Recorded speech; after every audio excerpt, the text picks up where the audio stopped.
seja Deus, aquele que nos escolheu antes da criação. Já éramos seus, redenção em ti, por meio de seu sangue, sua vontade é o que faz tudo existir. E se teu amor está em mim, eu sei que estarei em ti. Glória a Jesus o Rei.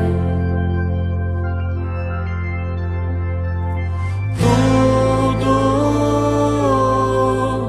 converge para ti. Santos, tua morte nos tornou graça que nos alcançou.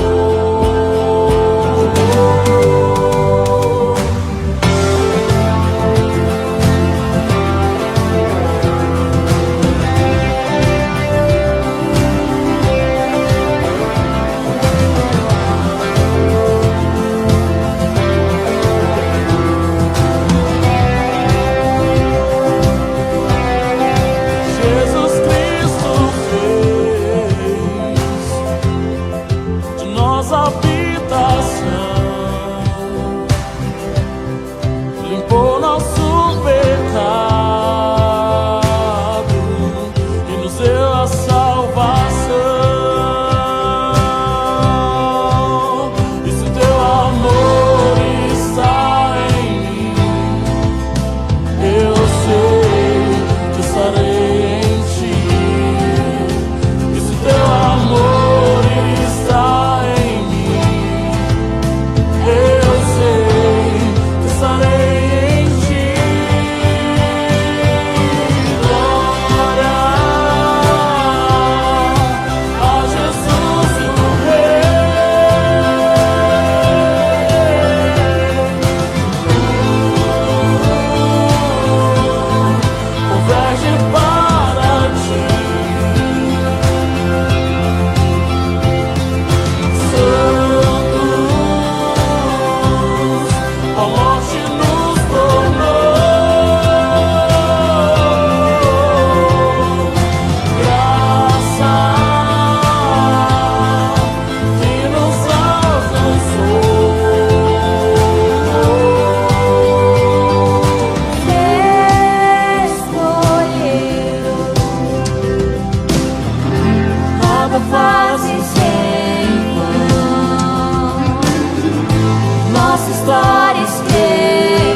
Nada fazes em vão, nossa história escreveu, tudo está em tuas mãos.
o Cordeiro que a morte venceu. Digno é o Cordeiro de Deus. Digno é o Cordeiro que a morte venceu. Digno é o Cordeiro de Deus. Digno é o Cordeiro que a morte venceu. Digno é o Cordeiro de Deus. Digno, digno, digno. Maravilhosa graça. Teu amor que não falha. Tomou o meu lugar. Levou a minha cruz. Teu sangue me salvou. Minha dívida pagou. Jesus, eu canto, porque hoje livre sou.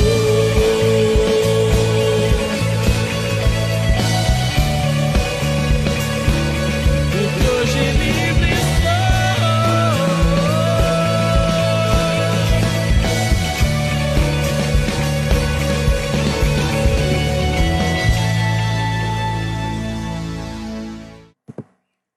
Muito bom dia, meus irmãos, que vocês estejam bem. Eu espero que você possa estar feliz nesse dia, que realmente esse momento em que nós vamos estar aqui prestando esse culto ao nosso Senhor, você possa sentir alegria, possa sentir comunhão, mesmo que a gente esteja um pouquinho distante, tá certo?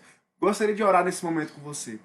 Pai, nós te agradecemos por esse dia, nós te agradecemos porque o Senhor tem cuidado das nossas vidas, ó Pai, e eu quero colocar diante do Senhor, ó Pai, a vida de cada pessoa, Senhor, que está prestando esse culto ao Senhor juntamente conosco, ó Deus. Que em nome de Jesus o Senhor vá em cada casa, vá em cada lar, ó Pai, e possa realmente levar paz, levar, ó Pai, tranquilidade, ó Pai, e que nós possamos sair desse culto, ó Pai, ainda mais abastecidos, ó Pai, do Senhor, ó Deus. Que nós possamos ver aquilo que não temos conseguido ver, ó Pai, que nós possamos sentir aquilo que não temos conseguido sentir, ó Pai, e que possamos sair com os corações ainda mais confiantes que o Senhor tem cuidado das nossas vidas, Pai. Muito obrigado por esse dia, Senhor. Recebe a nossa adoração, ó Pai. Recebe, Senhor, tudo aquilo que nós vamos fazer nesse culto, Senhor. Fala aos nossos corações em cada mensagem também, Pai. É por isso que nós te oramos, em nome de Jesus. Amém. Meus irmãos, eu gostaria de ler um trecho da palavra de Deus com vocês, que está lá em Gálatas 5, a partir do versículo 7 até o versículo 10. É um trecho bem pequenininho, mas que eu creio que vai tirar um ensinamento muito bacana para a gente nesse dia.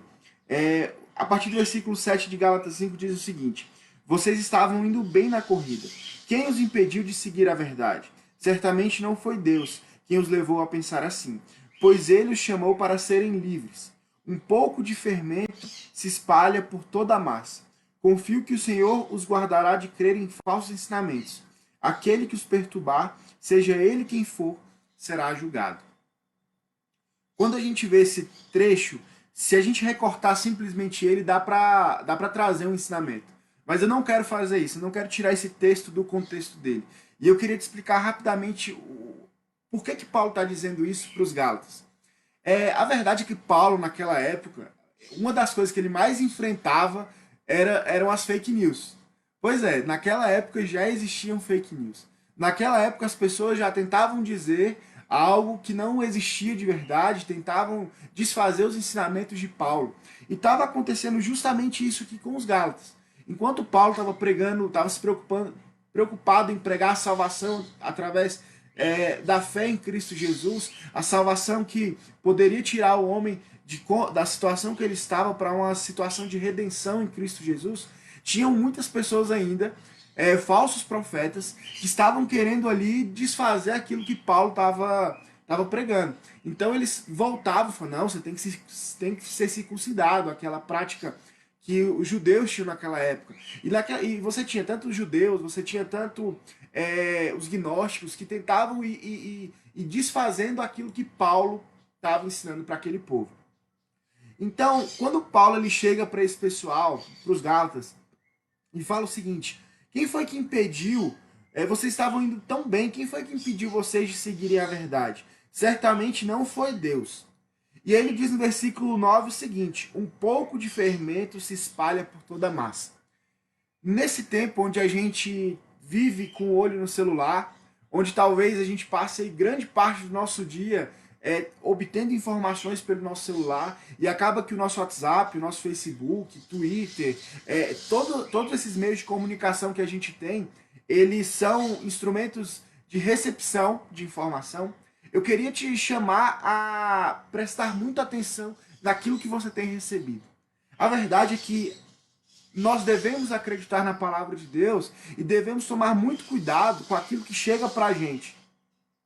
Às vezes a gente tem visto tantas notícias ruins, tantas coisas acontecendo, e a gente nunca para analisar, será que isso vai ser bom realmente se eu passar para o meu irmão? Será que antes de eu passar, será que não é bom eu investigar se isso aqui realmente é real? A verdade é que, como diz o versículo 9, um pouco de fermento se espalha por toda a massa ou estraga toda a massa. É um cuidado que a gente precisa ter, porque às vezes você recebe uma informação e aí você joga num grupo de família, num grupo da igreja, em qualquer outro lugar, e aí de uma hora para outra você está fazendo uma informação que às vezes é falsa, circular e por várias pessoas, e aquilo ali vai às vezes tirando a paz de alguém, aquilo ali vai criando raiva em alguém, e isso não é bom. Por isso, antes de você levar em consideração tudo aquilo que você recebe no seu celular, tenta parar para pensar e refletir se aquilo realmente é real. O que Paulo está chamando esse pessoal para fazer é o seguinte: olha, gente, quem foi que impediu vocês de verem a verdade? Vocês foram libertos por Cristo Jesus. Vocês agora sabem o que é a verdade.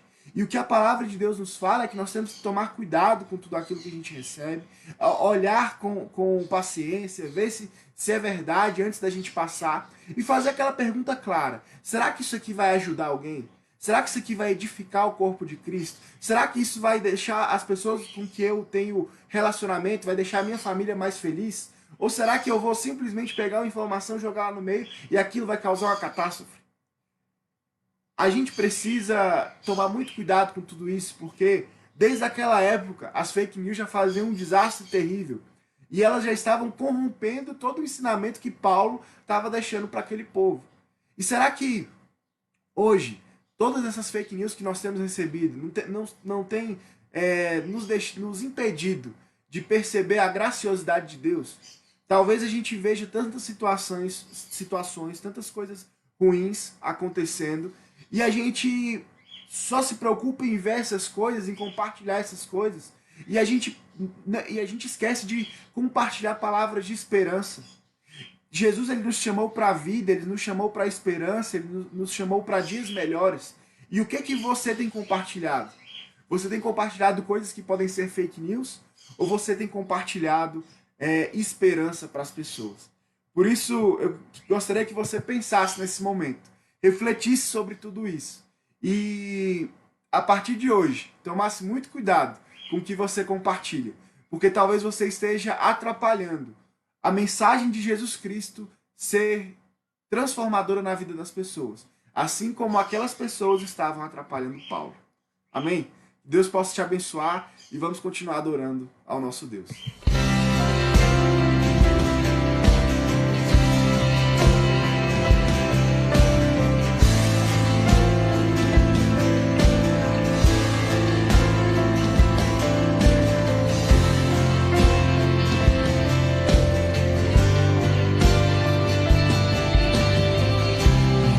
Esperança até o fim é Cristo que morreu por mim. Eu creio só no meu Senhor, no nome do bom Redentor.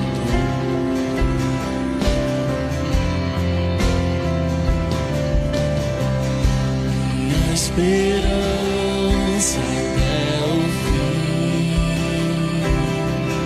é Cristo que morreu por mim. Eu creio só no meu Senhor,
No início eras a palavra, com Deus Altíssimo. O mistério de tua glória, Cristo em ti se revelou. Oh, quão lindo esse nome é! Oh, quão lindo esse nome é! O nome de Jesus, meu Rei. Oh, quão lindo esse nome é! Maior que tudo Ele é. Oh, quão lindo esse nome é! Nome de Jesus.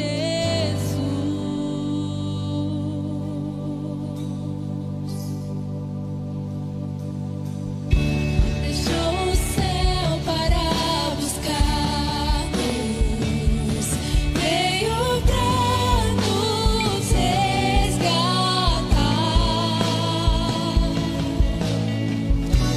Amor maior que o meu pecado,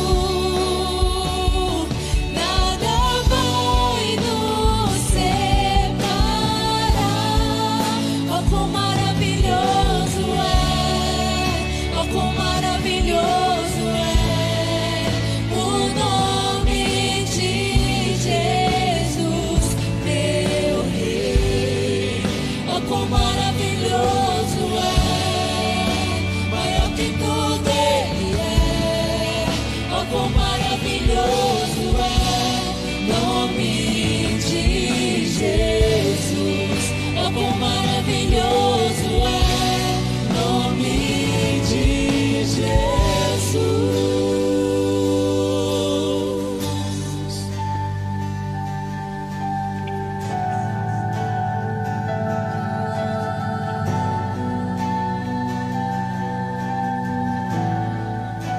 A morte venceste, o véu tu rompeste, a tumba vazia agora está.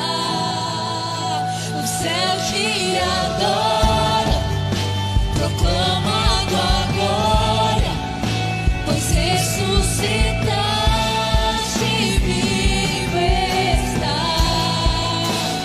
És invencível, inigualável, hoje pra sempre reinarás.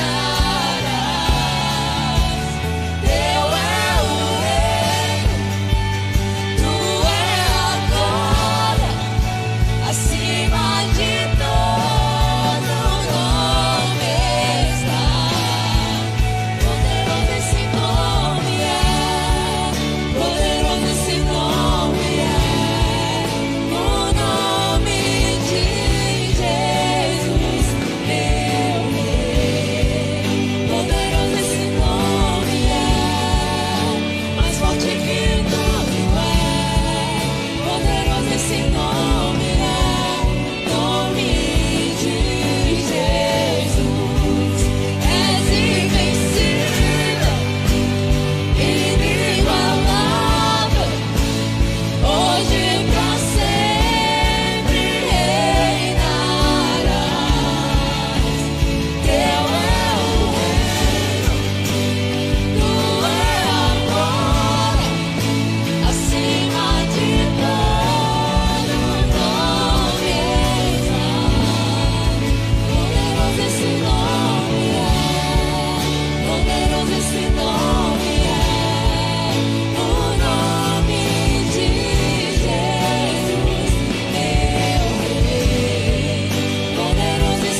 Como é bom podermos cantar e adorar o Senhor com o nosso fôlego, com o nosso canto.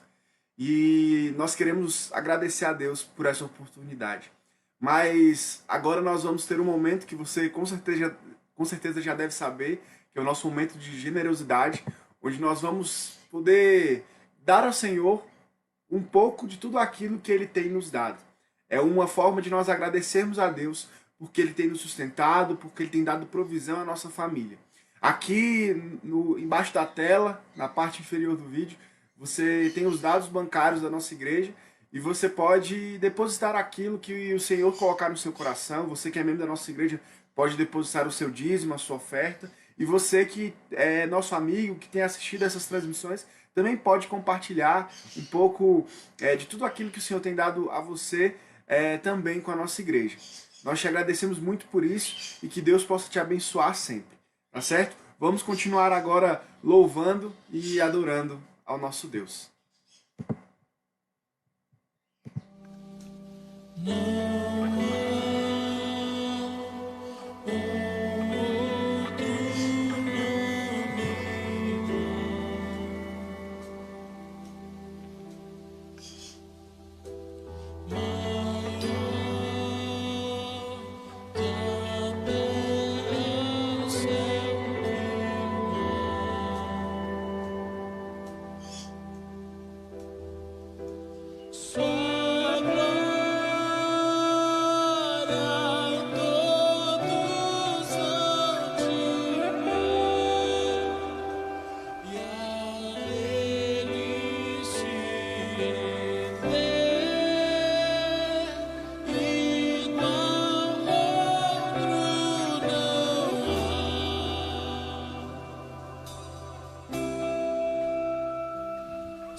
se prostram para o adorar. Não há um nome igual, não há um nome igual, não há um nome igual, não há um nome igual, Jesus.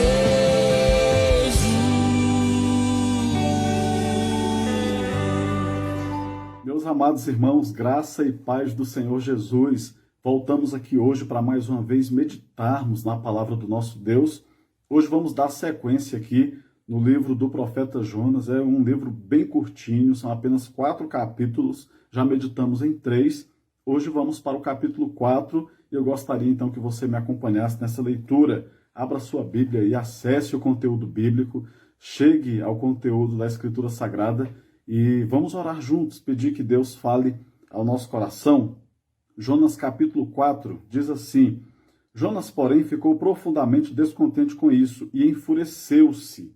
Ele orou ao Senhor e disse: Senhor, não foi isso que eu disse quando ainda estava em casa? Foi por isso que me apressei em fugir para Tarsis.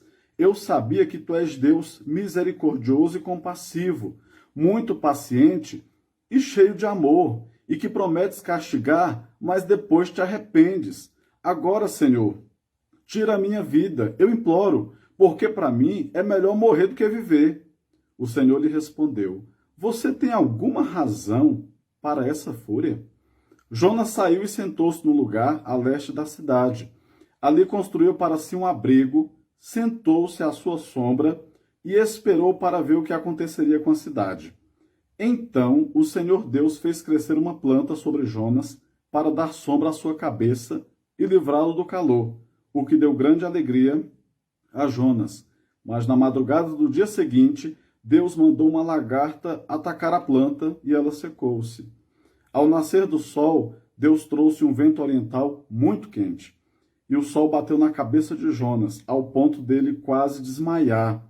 Com isso, ele desejou morrer e disse: Para mim seria melhor morrer do que viver. Mas Deus disse a Jonas: Você tem alguma razão para estar furioso por causa dessa planta?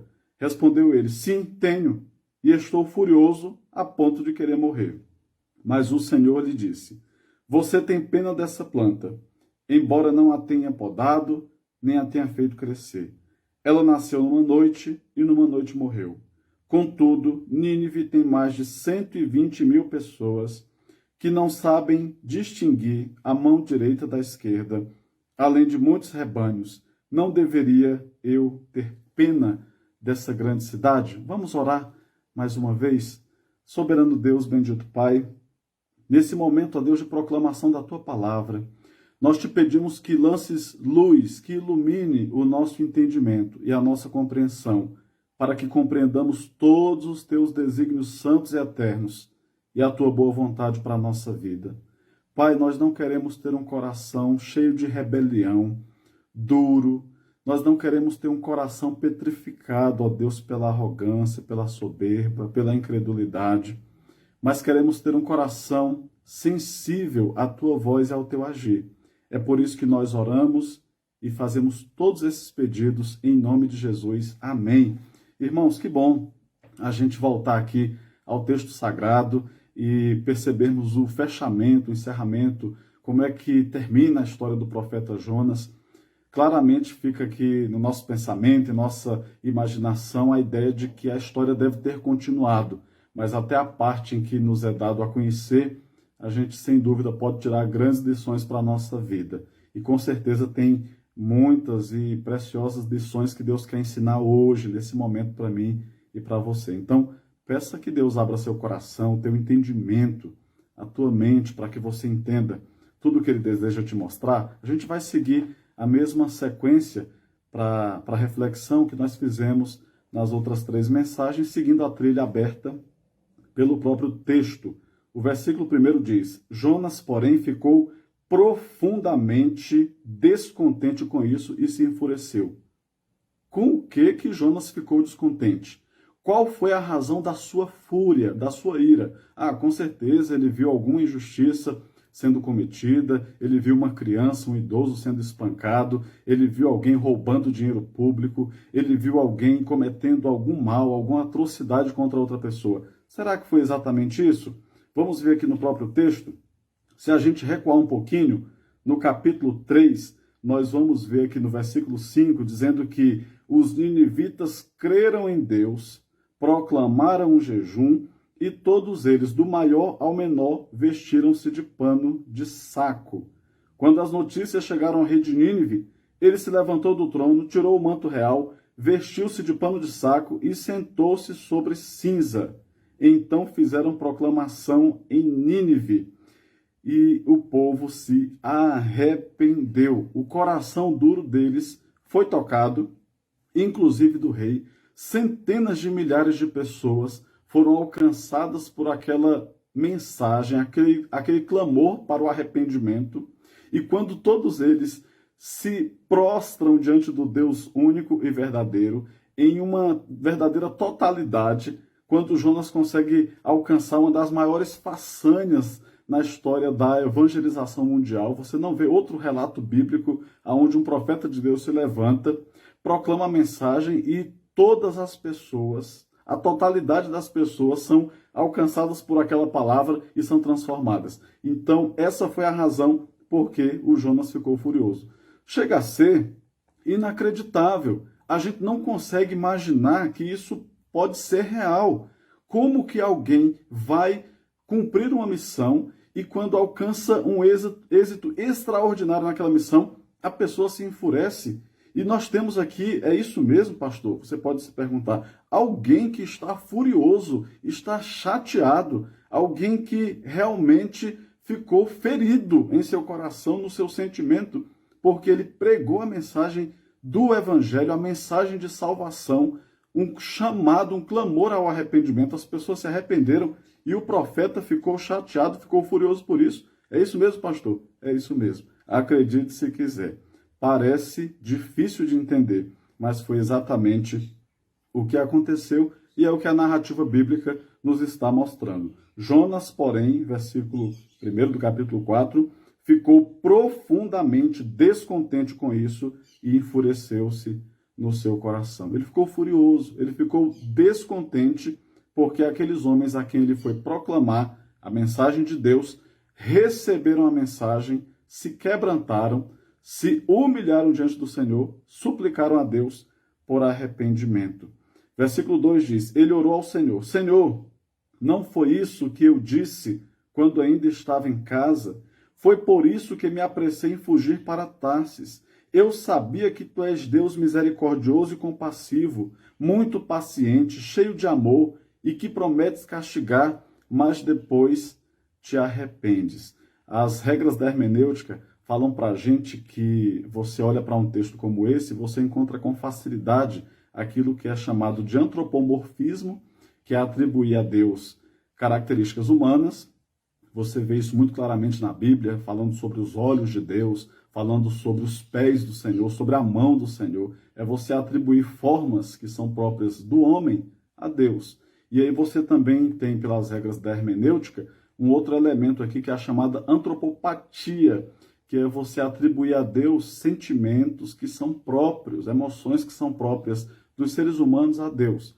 Veja, Deus ele deu o conteúdo bíblico para que ele fosse acessível a nós. Então Deus permitiu que, inclusive, esses elementos fizessem parte da narrativa para facilitar a nossa compreensão. Nós sabemos que o nosso Deus é espírito, mas para nós e para as pessoas de forma geral, possibilita uma imensa clareza o fato de nós conseguirmos assimilar essas verdades eternas, sagradas, essas verdades divinais na nossa limitada compreensão humana. Então, essa aqui é uma das formas de nós compreendermos o que está sendo dito aqui. Jonas, ele rasga o coração diante de Deus, ele desabafa diante do Senhor, e nesse desabafo ele diz uma coisa impressionante. Ele fala, eu sei que o Senhor é um Deus que se arrepende, inclusive daquilo que o Senhor tinha dito que faria. Vamos, então, retomar aqui a partir do versículo 2, quando diz que ele orou ao Senhor. Senhor, não foi isso que eu disse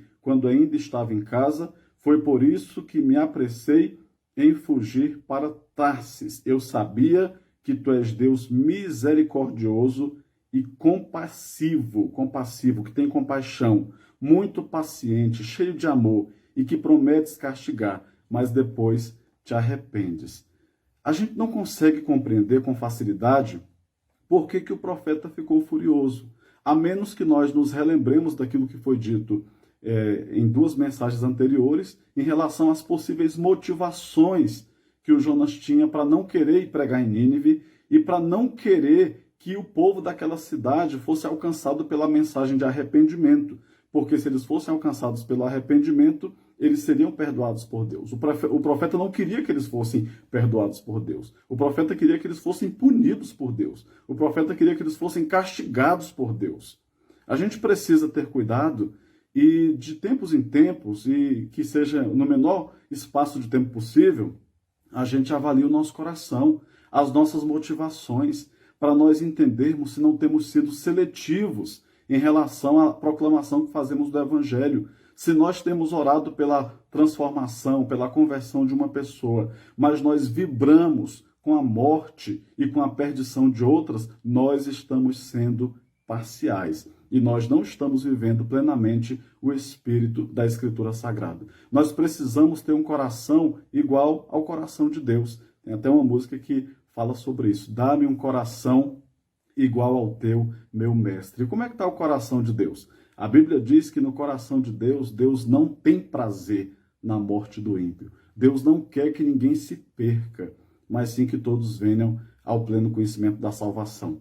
Nós levantamos uma hipótese de uma avaliação de historiadores que o Jonas poderia ter razões particulares para não querer ir a Nínive. Nínive era uma das potências, talvez a maior potência daquela época. Eles conquistavam outros povos e eles também, de certa forma, ali influenciados pelo Império Assírio, eles eram marcados pela atrocidade, pela virulência, pela violência com a qual eles alcançavam as outras nações, muitas vezes os seus adversários, decapitavam pessoas, faziam verdadeiras chacinas, e existe uma possibilidade de acordo com alguns historiadores, de que a própria família do Jonas tivesse sido vítima desse verdadeiro trator devastador que era aquela nação, os guerreiros de Nínive, pela influência do Império Assírio. Então, ele poderia ter uma razão pessoal.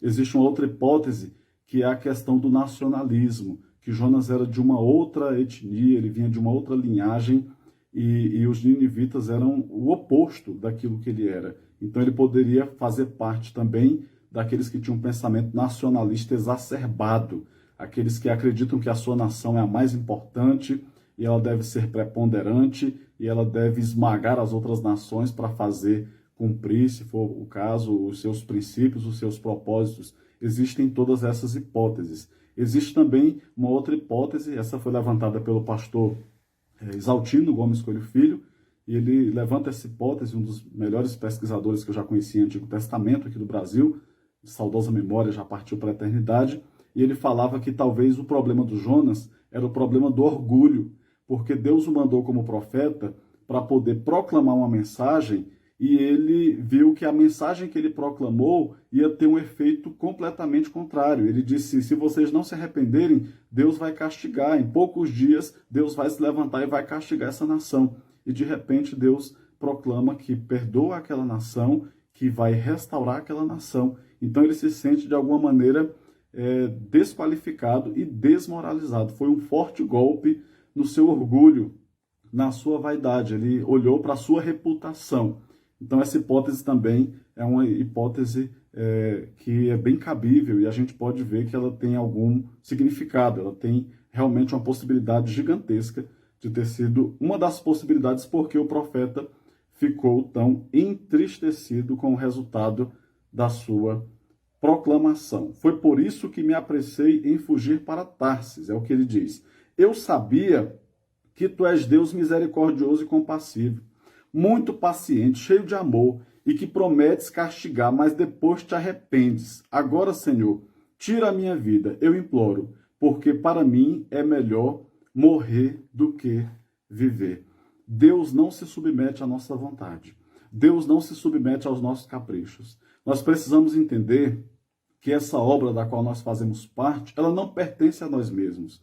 Então tem sido muito comum você ver a cada dia mais e mais ministérios personalizados, aonde o nome de um ser humano, ele começa a ser impresso, ele começa a ser publicado, ele começa a ser divulgado, ele começa a ser destacado, e isso é muito arriscado para o nosso coração, porque nós podemos nos confundir e achar que realmente as coisas acontecem por nossa própria causa, por nosso próprio meio, e não é isso o que Deus deseja. Essa obra pertence ao Senhor, como disse o apóstolo Paulo: eu plantei, Apolo regou, mas Deus deu o crescimento, de forma que nem quem planta, nem quem rega é alguma coisa, mas Deus que dá o crescimento para a sua obra. A gente tem que ter isso no nosso coração.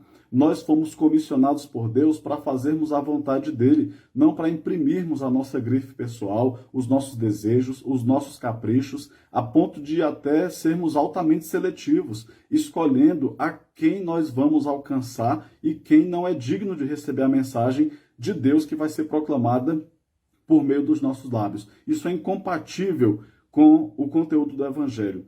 A palavra do Senhor mesmo diz: vão pelo mundo inteiro, preguem o Evangelho a toda a criatura. Quem crê e for batizado será salvo. Quem não crê será condenado. Mas é óbvio que também existem momentos em que Deus nos comissiona de maneira específica e nos manda com um chamado, com uma vocação para um determinado povo, para um determinado grupo, para uma determinada pessoa, para uma determinada cidade, para uma determinada nação.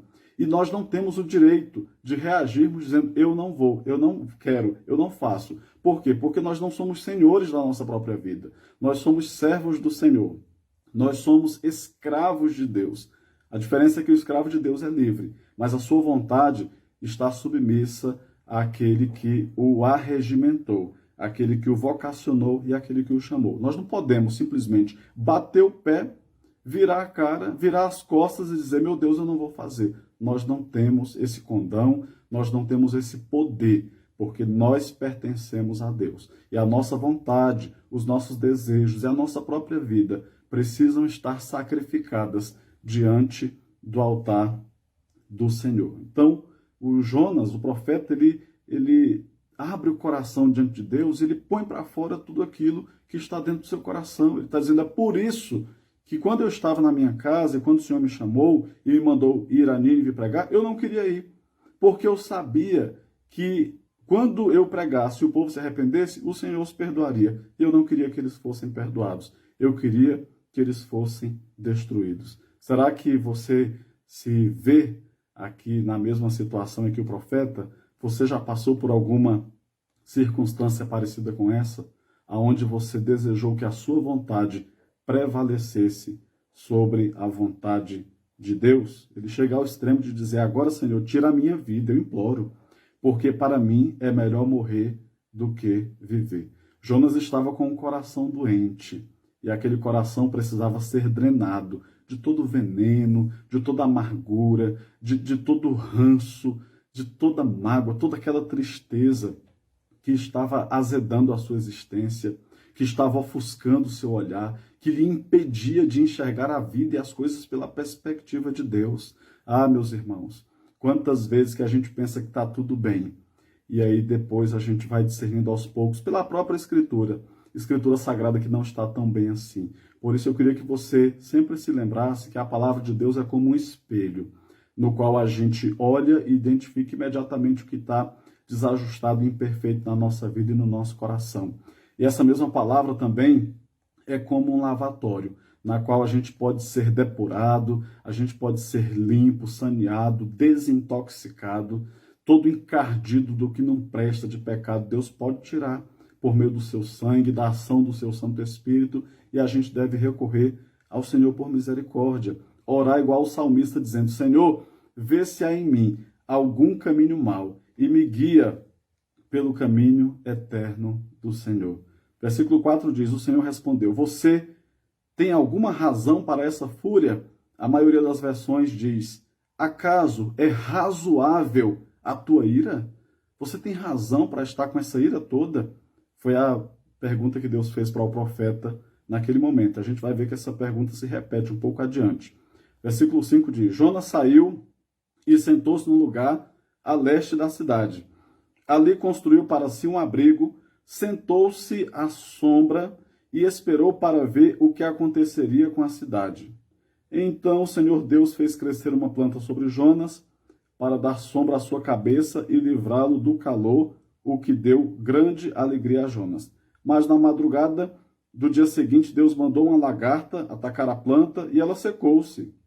Ao nascer do sol, Deus trouxe um vento oriental muito quente, e o sol bateu na cabeça de Jonas, a ponto dele quase desmaiar. Com isso, ele desejou morrer e disse: para mim, seria melhor morrer do que viver. Mas Deus disse a Jonas: você tem alguma razão para estar tão furioso por causa da planta? Veja, não compensa continuar caminhando se a gente descobriu que está com o coração doente. No momento em que a gente descobre uma deformidade em nosso caráter, quando nós percebemos um desajuste espiritual no nosso coração, a gente não pode fazer de conta que o problema não existe e continuar caminhando. Nós precisamos parar e precisamos buscar transformação, a cura, a libertação do Senhor para o nosso coração e para a nossa alma. Então Jonas fora chamado a atenção por Deus, Deus lhe chamou a atenção, o chamou à retranca, e naquele momento ele simplesmente toca a vida. Ele reage para com Deus de uma forma absurda, ele reage para com Deus com silêncio, aquele silêncio gelado. Ele reage dessa forma para com Deus, ele reage com hostilidade. Você vê que Deus pergunta no versículo 4, por acaso é razoável a tua ira? Você tem razão para essa fúria? Ele não responde, ele tenta dar aquele gelo em Deus. Irmãos, Deus não se submete ao nosso joguinho humano, não. Com Deus é diferente. Naquele momento, ele já tinha que ter parado, olhado para o seu próprio coração, identificado porque Deus estava lhe mostrando a sua incapacidade, a malignidade que estava sendo inoculada, plantada ali no seu coração, e ele deveria buscar a transformação, mas ele fez de conta que nada estava acontecendo, calado estava, calado ficou, seguiu a sua vida, fez um tipo de enramada para poder se proteger do calor do sol, ficou numa certa distância da cidade de Nínive, esperando para ver o que aconteceria. E aí, então Deus manda um tipo de planta, aquela planta cresce instantaneamente, lhe proporciona um tipo de abrigo com um certo refrigério, refrescância, e ele adora aquilo ali, ele achou fantástico, ele achou incrível, extraordinário. Ele era muito bom para receber as bênçãos, para receber presentes, para receber mimos, ele amava, ele gostava demais. É tanto que o texto diz que ele ficou tomado por uma grande alegria, é o que diz o fim do versículo 6. Aí o 7 diz, mas na madrugada do dia seguinte, Deus mandou uma lagarta atacar a planta e ela secou. Ao nascer do sol, Deus trouxe um vento oriental muito quente e o sol bateu na cabeça de Jonas, a ponto de ele quase desmaiar. Com isso, ele desejou morrer e disse, para mim seria melhor morrer do que viver. Veja, ele transitou de uma grande alegria para uma fúria mortal. No mesmo instante, ele foi tomado, parece até uma bipolaridade, por uma alegria contagiante. E poucos instantes depois, por causa de uma contrariedade, ele fica tão furioso a ponto de dizer que quer morrer. Por que isso tudo aconteceu? Porque ele não fez o tratamento no coração no momento adequado. Na hora em que ele precisava ter dado a chance para que Deus tratasse o seu coração e a sua alma, ele simplesmente ficou em silêncio, saiu para tocar a sua vida normalmente. Irmãos, a conta sempre chega. A gente não deve achar que a ação do tempo cura todas as coisas. Não cura. O passar do tempo muitas vezes agrava o problema, complica, complexifica as situações. Muitas vezes faz com que o tumor cresça e se desenvolva. Por isso que se tem a chance de extirpar, extirpe o tumor. Se tem a chance de tratar, trate. Se tiver que entrar com um antibiótico potente, entre. Porque você precisa eliminar o mal pela raiz. Então, foi simplesmente uma questão de tempo. Ele havia já explodido em fúria a ponto de dizer, eu quero morrer. Eu estou tão furioso a ponto de querer morrer. Quando parecia que aquele vulcão tinha adormecido, o vulcão entra em erupção de novo. Eu estou furioso, eu quero morrer. E já era um homem de Deus. Era um homem que conhecia a palavra de Deus. Era um homem que tinha tido intimidade, um contato direto de Deus com ele. Mas nada daquilo foi suficiente para calibrar satisfatoriamente seu coração. Por quê? porque havia áreas secretas do seu coração que ele se recusava a abrir a gaveta e encarar o que estava ali dentro para poder tratar, para poder buscar a cura. Aí vem o versículo 9. Mas Deus disse a Jonas: você tem alguma razão para estar tão furioso por causa da planta? Respondeu ele: sim, tenho. E eu estou furioso a ponto de querer morrer. Versículo 10.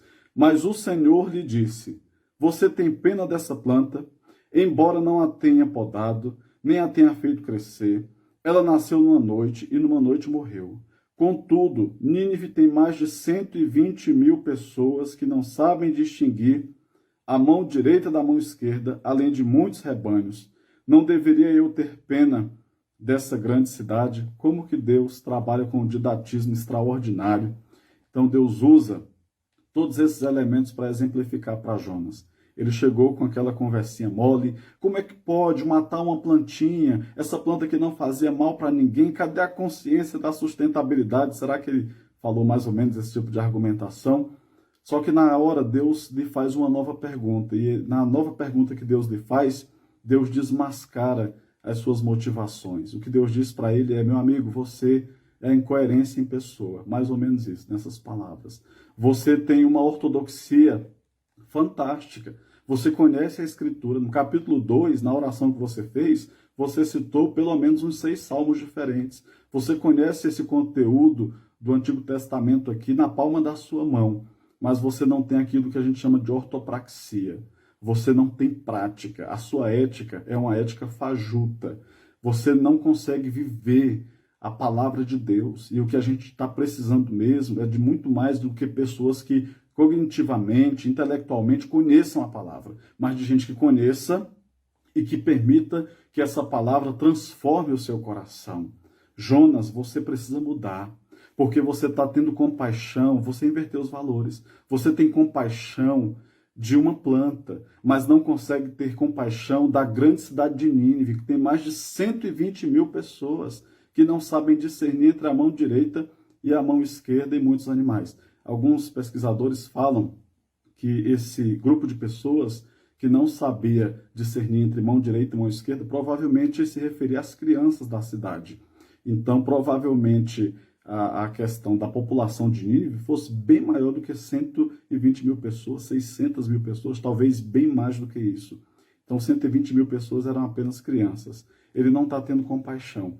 Ele está completamente cego por causa dos seus princípios deturpados, por causa do veneno que ele deixou acumular no seu coração. E por conta daquilo ele não consegue mais enxergar as coisas pela perspectiva de Deus. Ele as olha pela sua própria perspectiva, pela sua formação cultural, por causa dos seus próprios princípios humanos, por causa dos seus valores, pelo seu nacionalismo exacerbado a partir do prisma das suas mágoas, da doença do seu coração que tomou conta do seu coração.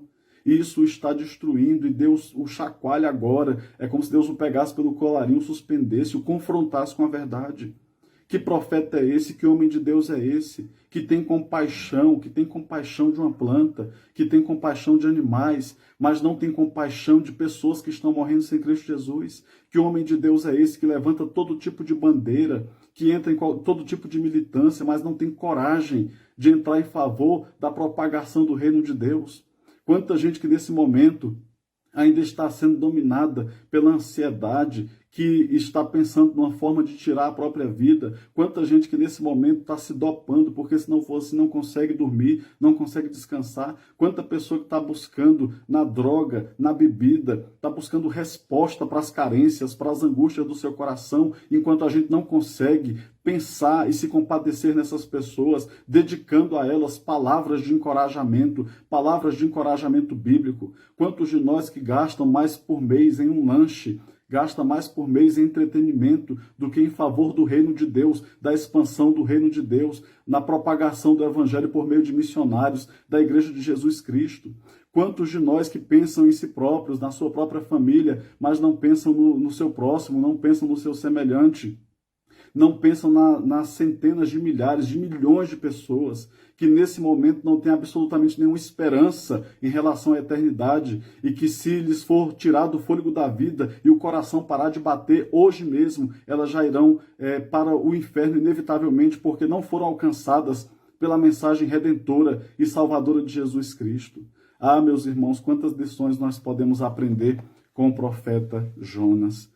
Eu não quero ser um Jonas. Eu quero ser um homem segundo o coração de Deus, que se alegra com aquilo que alegra o coração de Deus, que se entristece com aquilo que entristece o coração de Deus, que não tem a sua vida, a própria vida por preciosa, mas o evangelho por precioso e o desejo inegociável de fazer a vontade de Deus. Eu quero te encorajar a clamar a Deus por libertação. Se você tem encontrado em si mesmo caminhos que desagradam a Deus, se você tem visto em si próprio coisas que você se torna desconhecido por você mesmo, você diz, eu não estou me reconhecendo porque eu me tornei uma pessoa perversa, má, eu tenho prazer na morte dos ímpios, eu tenho mais prazer em que eles sejam punidos do que em vê-los libertos e transformados pelo Senhor.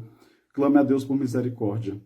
Assim como Deus chamou a atenção de Jonas, ele fez uma pergunta, talvez Deus faça uma pergunta para você também. Deus perguntou para o profeta, a tua ira é razoável? Talvez é o que Deus está perguntando para você. Será que você tem razão para realmente estar tratando desse jeito a tua esposa, o teu filho, os teus amigos? Será que você tem razão para poder proclamar a sua fúria, a sua mágoa, o seu rancor por quem transgride e faz o mal? Ou você está tentando camuflar distúrbios, descaminhos e desajustes do seu próprio coração? Vamos, então, refletir em tudo isso. Eu encorajo você a cantar, assim como o grupo Diante do Trono cantava e canta até hoje. Dá-me um coração igual ao teu, meu mestre, coração disposto a obedecer, cumprir todo o teu querer. Dá-me um coração igual ao teu. E ore também como salmista. Pai, vê se há em mim algum caminho mau e guia-me pelo caminho eterno do Senhor. Que Deus nos dê discernimento sobre essa palavra. Que Deus transforme a nossa vida pela ação do seu Santo Espírito, por meio da aplicação da Escritura Sagrada do Evangelho em nossa própria vida. É a oração que nós fazemos em nome de Jesus. Amém. Eu quero orar por você nesse momento. Bendito Deus e soberano Pai. Tu sabes, ó Deus, como foi que cada coração recepcionou essa palavra nesse momento. E o que eu te peço a Deus é que tu faça mudanças profundas, significativas e eternas em cada um desses corações que ora comigo nesse momento. É a oração que nós fazemos no doce, bendito, poderoso e transformador nome de Jesus. Amém. Que o Senhor te abençoe e que o Senhor te amolde ao coração e à vontade dele, em nome de Jesus. Amém.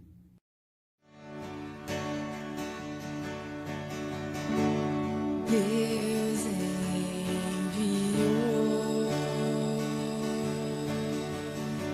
seu Filho amado para morrer em meu lugar. Na cruz sofrer por meus pecados, mas ressurgiu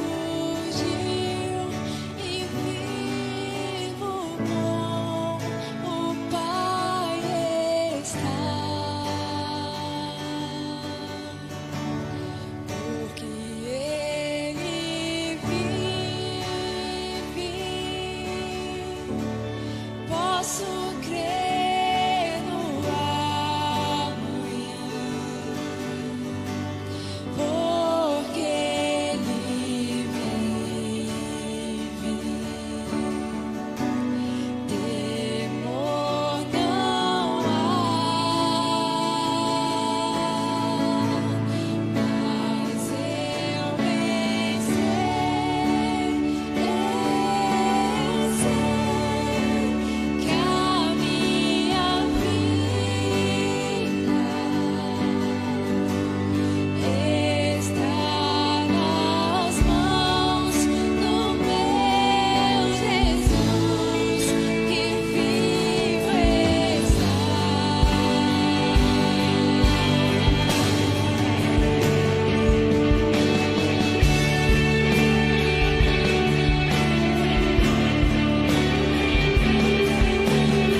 Aleluia! Louvado seja o Senhor nosso Deus. Bendito seja o nosso Redentor. Eu quero agradecer mais uma vez a você que está participando conosco, você que ainda não é aqui da PIB de Braslândia, você que está em outra cidade, em outro estado, em qualquer parte do mundo, recebeu o link, viu a divulgação em nossas redes sociais, clicou, acessou, louvou a Deus junto conosco, parou um tempinho para meditar, para refletir na bendita palavra do nosso Deus. Que o Senhor te abençoe em nome de Jesus. Nós temos orado a Deus pela tua vida e pela tua família. E temos pedido a Deus para que sejamos uma bênção, um instrumento nas mãos do Senhor para poder te edificar, para poder te abençoar. Muito obrigado. Também eu desejo que Deus abençoe e tenho orado por isso. Todos vocês que fazem parte da PIB de Braslândia, das nossas congregações aqui da sede em Braslândia, aonde quer que você esteja, que o Senhor te abençoe e te cumule de bênçãos e de cuidado em nome de Jesus. Irmãos, quero só passar para vocês o resultado da nossa conversa como liderança. Nós nos reunimos na última segunda-feira e fomos avaliar, dentre outras coisas, a possibilidade de retornarmos com os cultos presenciais. O discernimento a que chegamos é que ainda não é o momento adequado, tá bom? Nós temos consciência de que precisaremos voltar em algum momento, mas não queremos que seja feito no momento mais desfavorável. Então nós temos visto ainda um crescimento exponencial dos casos de contágio, também do número de mortes. Então nós esperamos que haja uma estabilização desse cenário e aí com segurança nós voltaremos. Outras igrejas já voltaram, mas nós olhamos para o perfil do nosso rebanho. E pelo perfil do nosso rebanho, nós discernimos que o momento ainda não seria o momento mais favorável, mais viável, tá bom? Então, que você continue orando a Deus para que nos dê discernimento, sabedoria, para sabermos o momento adequado em que nós precisaremos voltar. Algumas pessoas poderão argumentar, pastor, mas o comércio está aberto, a cidade está toda aberta. Veja, a igreja não é um comércio. O nosso foco principal é propagar a mensagem do nosso Deus e cuidar das pessoas, daqueles que fazem parte do nosso rebanho. Então, nós realmente optamos por esperar um pouquinho mais, mas já estamos praticamente com tudo preparado para o retorno dos nossos cultos presenciais. E também queremos muito que isso seja possível o quanto antes. Por isso, nós temos orado e temos feito a nossa parte para que tudo possa acontecer, tá bom? Nós contamos com a sua compreensão, que você nos ajude também a divulgar essa informação. Outra coisa muito importante, eu gostaria que você já reservasse aí na sua agenda a data do dia 25 de julho, o último sábado desse mês. Nós estaremos nos reunindo mais uma vez naquele estacionamento lateral ali da PIB de Braslândia, aquela parte gramada. Vamos ter o nosso terceiro culto drive-in e com certeza vai ser um momento muito especial, edificante, para fortalecer nosso coração e nossa alma. E eu quero contar com a tua presença, com a presença da tua família. Pastor, eu não tenho carro. Alguém da tua família tem, da tua convivência, um filho, um neto, um tio, um pai, uma mãe? Eu queria que você se manifestasse nesse sentido, convidando essa pessoa para poder te levar e participar com você. O nosso culto dura 1 hora, no máximo 1h30, e eu tenho certeza que vocês não vão se arrepender. Tem tempo daqui para lá, então faça esse esforço, entre em contato com essa pessoa, peça para ela te abençoar, e com certeza também ela será muitíssimo abençoada em nome de Jesus. Último sábado de julho, às 17 horas, no estacionamento lateral da PIB de Braslândia, culto drive-in, e eu quero contar com você. Vamos orar agradecendo a Deus pela nossa celebração desse dia tão especial, desse momento marcante e ímpar para a nossa vida, e rogar ao Senhor a sua bênção sobre nossa casa, nossa família e nossa nação. Vamos orar juntos? Senhor Deus, bendito Pai, obrigado, Senhor, por esse culto tão especial, pelos louvores, pela oportunidade de fazermos parte da Tua obra, contribuindo, ó Deus, com parte daquilo que o Senhor mesmo nos tem dado para a nossa provisão, para o nosso sustento, para a nossa manutenção. Obrigado porque o Senhor tem feito por nós muito mais do que nós pedimos e pensamos, segundo o Teu poder que em nós opera. Pai, supra todas as necessidades dos Teus filhos, do Teu rebanho, em nome do Senhor Jesus. Obrigado por esse domingo, que nós tenhamos, ó Deus, uma nova semana abençoadíssima, debaixo da graça, da misericórdia e da paz do Senhor Jesus.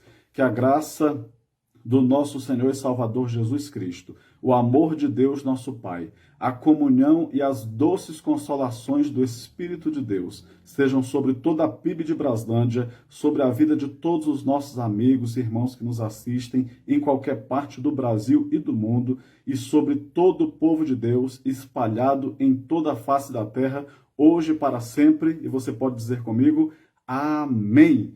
Que o Senhor te abençoe em nome do Senhor Jesus. Amém.